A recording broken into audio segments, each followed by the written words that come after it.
Siddharth Zarabi is live with us. Siddharth, finally the Atal Setu has been thrown open by the Prime Minister. This is a huge bonus for everyone who was in Mumbai. It was booming. Corporate houses are in Mumbai. There's a lot of people who come into Mumbai looking for jobs. But the fact is, mobility was such a huge issue in the city of Mumbai because people come every day from Thane, from Navi Mumbai, from Panvel. This is going to make life so much more easier. Of course, not something that you can pay for every day, but possibly something that they will work into their cycle as well, because they've said that they will make it cheaper for those who take return journeys or are frequent travelers. Well, on that point about whether people will sort of not be able to use it daily, I would say that let's wait for how the usage patterns pan out. And we have seen in several projects in India, ridership users have been far more than estimated, and conversely, different situations have also prevailed. But given the size of apartments in Mumbai and the rentals and the quality of life that one can expect on the suburbs and even further, I think we'll have to wait for at least the first 8-10 months to pan out. And remember, these rates, the toll rates, are for the first year, from what we have understood. But I want to step back on the theme that we were discussing in the earlier show, Paulomi, and very clearly look at the execution point. And I looked up some more data.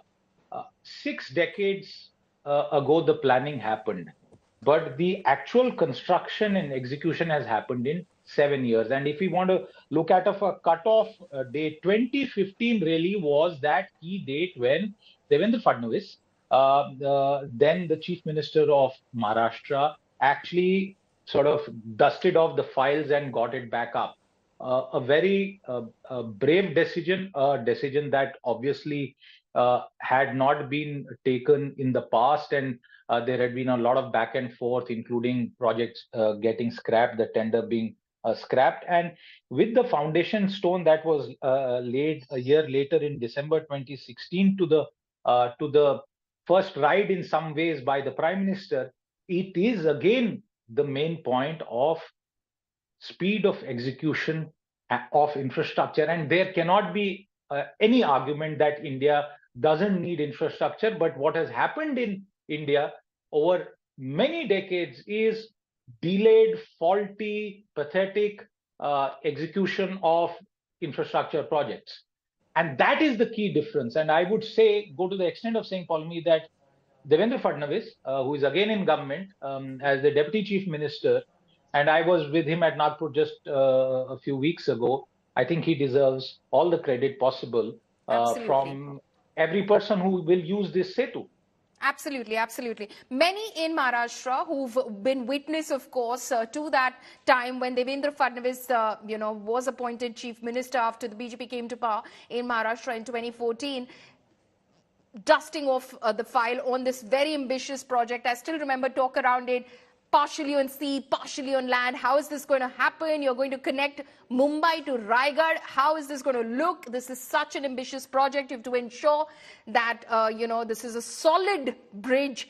It can survive all kinds of seismic activity. Mumbai is, of course, at the end of the day, a coastal city. All sorts of, engineering questions that came up. But Fadnavis, of course, was very adamant on kickstarting this project, and clearly it is a moment where you do have to credit the former Chief Minister and now Deputy Chief Minister of the state of Maharashtra, Devendra Fadnavis.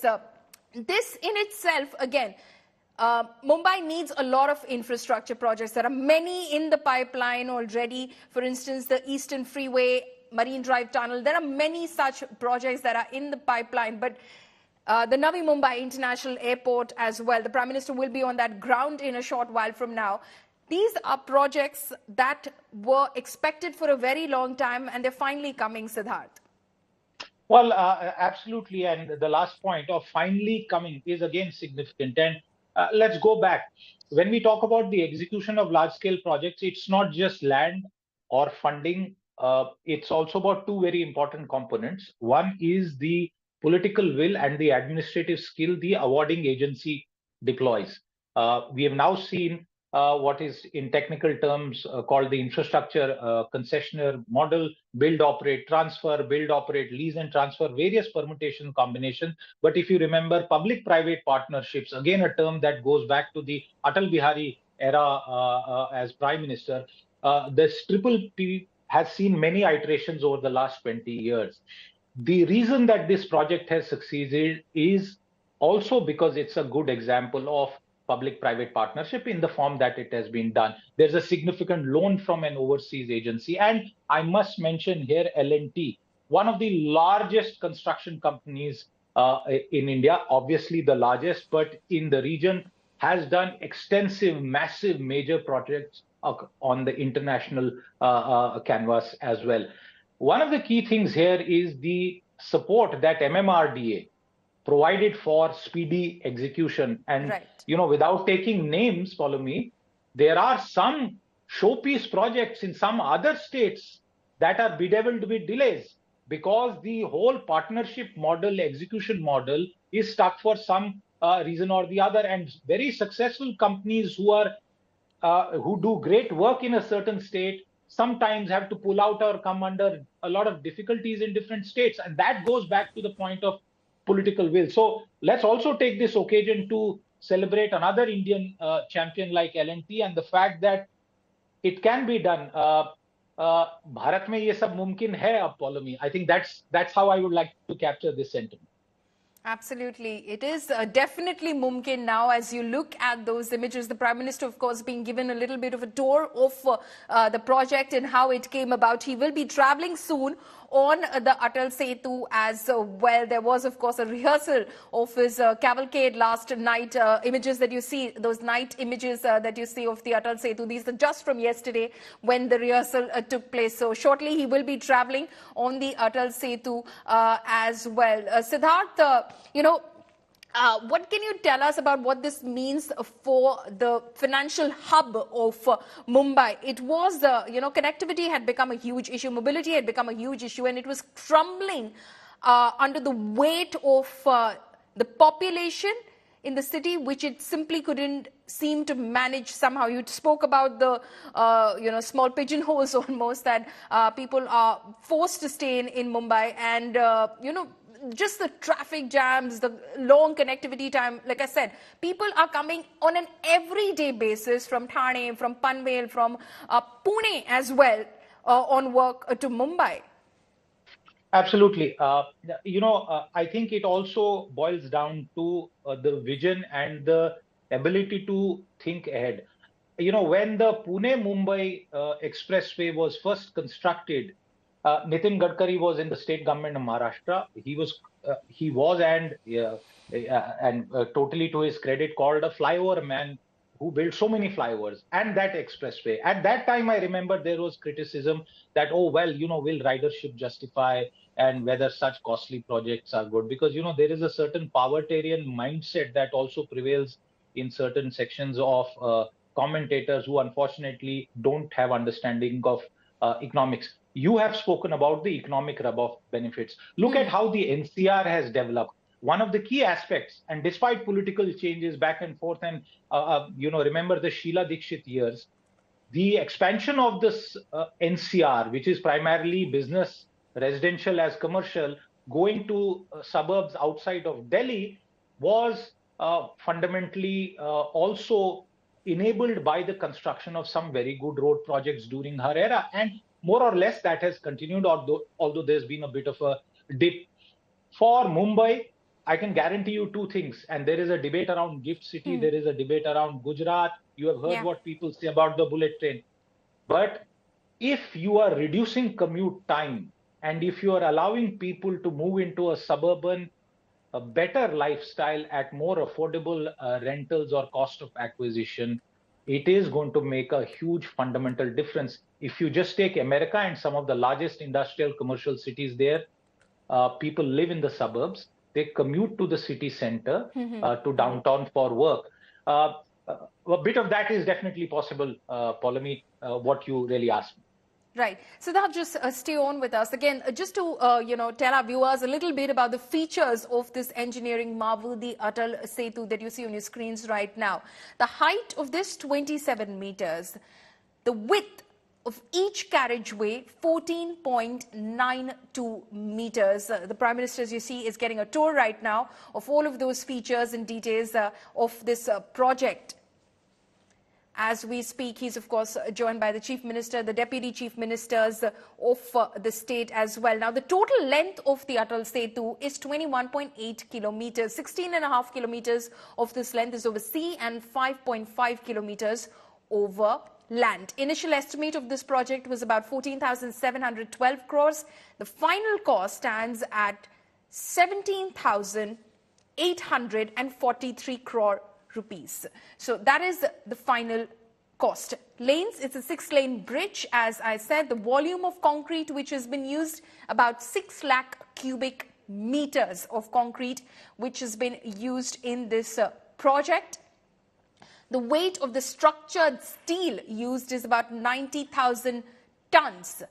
That total steel, the structured steel that we're talking about, is at least over 3 times of the Howrah Bridge, which is in Kolkata. So these are just some of the features of all that has gone in to build this bridge. Also, it is going to cut down journey time. That's going to be a huge bonus, and that's the big feature, if you may, as far as this Mumbai Trans-Harbour Link is concerned. It's going to bring it down to about 15 to 20 minutes, from 90 to 120 minutes. Remember, it goes all the way from Mumbai to, in fact, Uran Taluka in Raigad as we speak. Some salient features now of how this project came about. Concrete trucks moved over 3.8 lakh kilometers.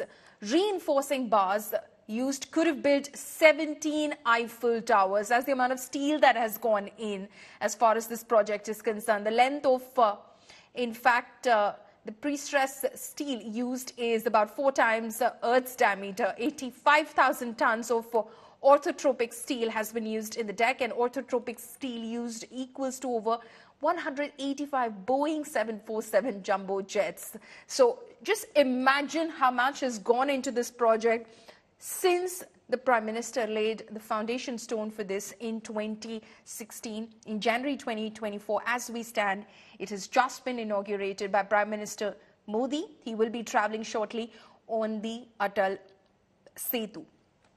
Now, Siddharth Zarabi continues to be with us. Siddharth, many of the big business houses, of course, traditionally have been in the financial hub of the country, as it's been known, Mumbai. Many, of course, now diversifying and setting up corporate offices in Gurugram, for instance, as well. Were they, in a way, driven away from Mumbai to some extent because of the lack of infrastructure to support the growing and incoming business?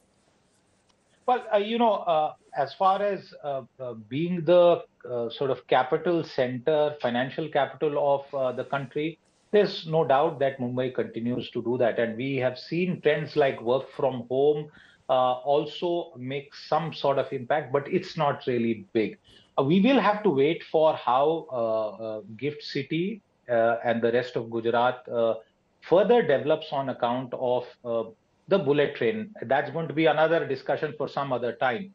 But let's also step back on this and Palomi, one more point also in reply to what you had said earlier. When Prime Minister Narendra Modi's government came first into power, I don't know how many of our viewers will recall, but one of the first steps that was taken was an ordinance to repeal the effect of a UPA era extremely restrictive land acquisition law, which had brought everything to a standstill. So we're not even talking about things like the Jayanti tax or anything. Just that one ordinance that came, it was allowed to lapse that ordinance. What had happened? Infrastructure development in India had become mired in all sorts of controversy. So we must acknowledge the fact that we spoke about Mr. Fadnavis, Mr. Gadkari, but Prime Minister Narendra Modi, and I can tell you that over the years, we have heard from officials and other people who are aware of this, there has been a consistent drive to say, banao, bhadiya se banao, jaldi banao. Right. And this is also translating on the ground. And the rub-off effects, just as we have one of the most massive digital public infrastructures that the world is talking about, Palami, people will talk about the fact that India can do it. Look at that fantastic airport, the Right. new one, the new terminal, and how it's being praised, Palami. Right. Siddharth, thank you so much for joining us this evening.